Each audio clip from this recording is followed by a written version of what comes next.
بعد یہ کہتے ہیں، عام طور پر یہ گاڑیوں پر بھی لکھا ہوتا ہے، محرومہ فدق، محرومہ فدق۔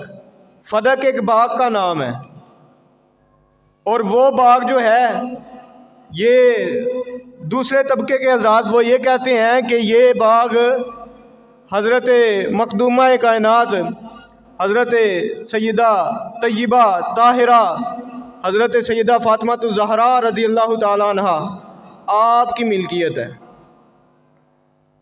اس اسنا میں یہ کہہ دیتے ہیں کہ محرومہ فدق، کہ حضرت سیدہ سے باغ چھین لیا گیا، باغ سے آپ محروم ہو گئے۔ تو یہ جو لوگ یہ کہتے ہیں، جو لوگ یہ بکواس کرتے ہیں، ان کو اتنی سمجھ نہیں ہے کہ تم اپنی ہی اس بکواس میں سیدہ کی تنقید کر رہے ہو، سیدہ کی تنقید کر رہے ہو۔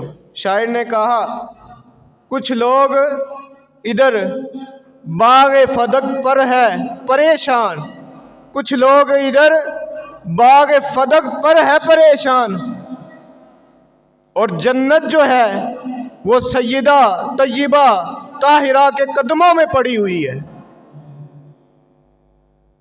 تم تو یہ کہتے ہو کہ سیدہ ایک باغ سے محروم ہے، یہ تمہارا ایک ناپاک اور غلط عقیدہ ہے۔ ہمارا عقیدہ یہ ہے، ہمارا یہ ایمان ہے کہ وہ کونین کے والی کی صاحبزادی ہے۔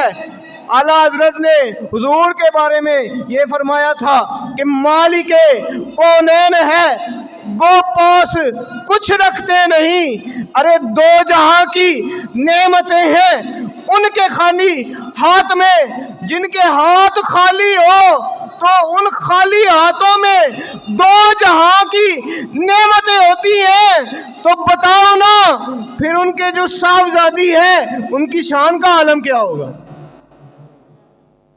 وہ ایک باغ کی محتاج تھی۔ یہ غلط عقیدہ رائج کیا گیا ہے۔ جن کو دو جہاں جن کے قدموں میں ہو، جن کے بیٹے جنت کے سردار ہوں، اور جنت کے ایسے سردار ہوں کہ ان کی اجازت کے بغیر کوئی جنت میں نہیں جائے گا، تو وہ ایک باغ کی محتاج تھی۔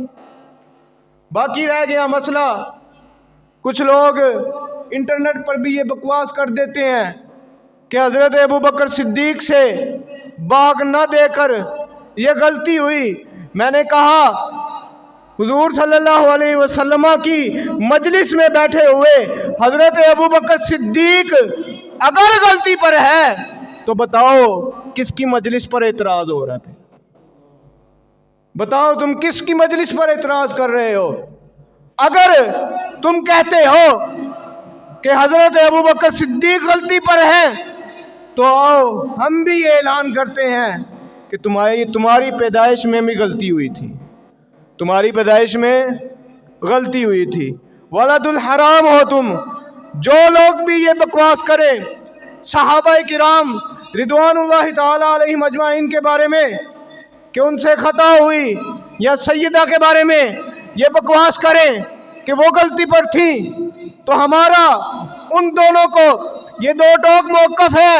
نبی کی اگر صاحبزادی اگر وہ غلط ہے، اگر نبی کے صحابہ غلط ہیں، تو تم بھی جو ہے وہ غلطی کی پیدائش ہو، تم بھی جو ہے وہ غلطی کی پیدائش ہو۔ تو ہمارا یہ عقیدہ ہے، ہمارا یہ ایمان ہے، حضور کا کوئی بھی صحابی ہو وہ حضور پر اپنی جان نچھاور کرنے کو شرف سمجھ